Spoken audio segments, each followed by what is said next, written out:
Biarpun etnis Tionghoa, tapi tetap kita orang Indonesia. Memang Sikong Liang memberi ruang buat para pemuda tinggal, berdiskusi, dan semua leluasa begitu saja.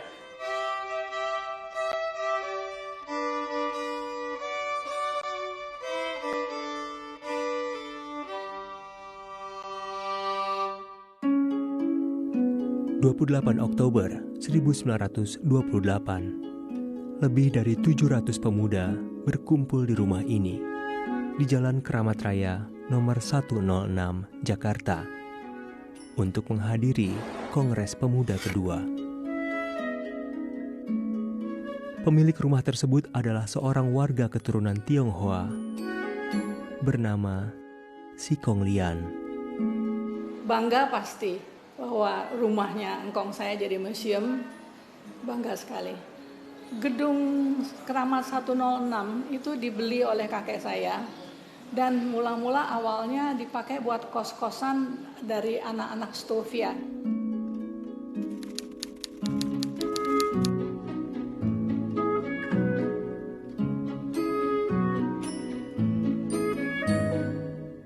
Waktu kita kecil, kalau kita lewati Jalan Keramat Raya ini, orang tua saya suka bilang, ini loh rumah engkongco kamu, engkongco kamu Sikong Liang itu. Di tahun 1920-an, sebuah plang bertuliskan Langen Siswo pernah berdiri pada bagian depan rumah kos di Keramat Raya nomor 106. Langen Siswo merupakan kegiatan ekstrakurikuler perkumpulan Yongyafa. Tapi, lambat laun makin banyak pemuda dari Sumatera, Ambon, hingga Minahasa yang turut bergabung. Beberapa tokoh pernah terkos di sini, terutama Ketua Kongres Pemuda kedua, Sugondojo Spibito. Terus ada Muhammad Yamin yang merupakan perumus naskah atau ikrar Sumpah Pemuda. Yang berikutnya merupakan salah satu pentolan Partai Komunis Indonesia, Amir Syarifuddin pernah kos di sini, dan sebagian yang merupakan para pelajar dari Jawa, dari Sumatera, dari Minahasa, dari Ambon seperti Johannes Slimena pernah kos di sini. Di museum ini terdapat banyak informasi tentang sejarah Sumpah Pemuda, mulai dari foto, simbol organisasi pemuda, detil lokasi, diorama para tokoh, hingga peninggalan bersejarah lainnya yang menceritakan proses Kongres Pemuda. Namun, tidak banyak jejak yang bisa diceritakan soal Sikong Lian saat Kongres berlangsung. Sikong Liang itu memang sepatutnya hanya menyediakan tempat, menyediakan sarana yang ada buat para pemuda-pemuda. Belum ada gambaran rinci bagaimana apakah Sikong Liang ikut waktu Kongres Pemuda ikut ngeliatin, ya itu belum ada data-datanya. Bukan hanya pihak museum, keluarga pun tidak mempunyai informasi soal jejak Sikong Lian saat Kongres berlangsung. Nggak pernah dengar si engkongnya itu ada di mana gitu. Nggak pernah. Sikong Lian sendiri sehari-harinya tidak tinggal di rumah yang kini jadi museum tersebut. Pria yang berprofesi sebagai pedagang kasur itu tinggal di rumah lainnya di Jalan Senen Raya, tak jauh dari rumah Keramat Raya 106.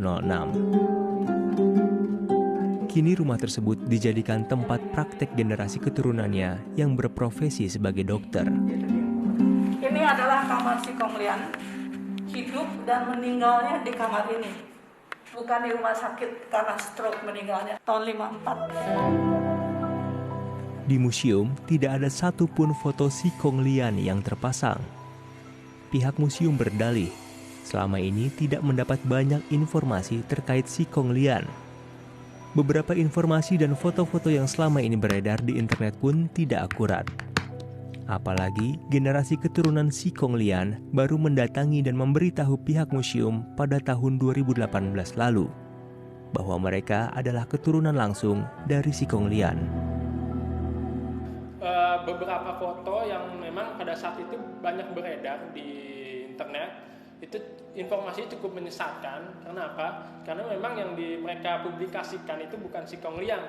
Parahnya malah ya foto yang dipublikasikan itu foto pengusaha salah satu bank ternama, yaitu Lim Xiaoyong. Kesalahan fatal soal sosok Si Kong Lian di internet itulah yang akhirnya membuat generasi keturunan Si Kong Lian mulai bergerak tahun 2018 lalu. Terus saya juga searching di Google, masukkan kata Si Kong Lian, foto yang keluar tuh sama sekali bukan foto Si Kong Lian yang benar.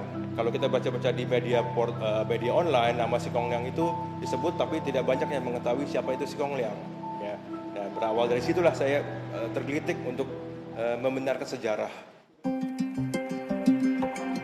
Keluarga mulai mengumpulkan bukti dan akhirnya menemukan berkas asli untuk ditunjukkan kepada pihak museum bahwa benar mereka adalah cucu dan cicit dari Si Kong Lian. Jadi kita coba bongkar itu kebetulan di Senen Raya 40, rumah Si Kong Lian dulu, ada satu kotak penyimpanan. Ternyata memang masih ada tuh kebetulan akta waris. Di dalam akta waris itu sepotong akta waris yang menyatakan bahwa kerabat raya 106 ini alias Museum Sumpah Pemuda ini memang diwariskan ke 3 anak Si Kong Lian itu.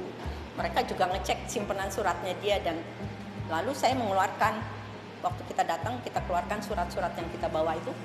Barang dilihat diakurin sama yang mereka simpan itu sama banget sama dengan yang kita bawa itu.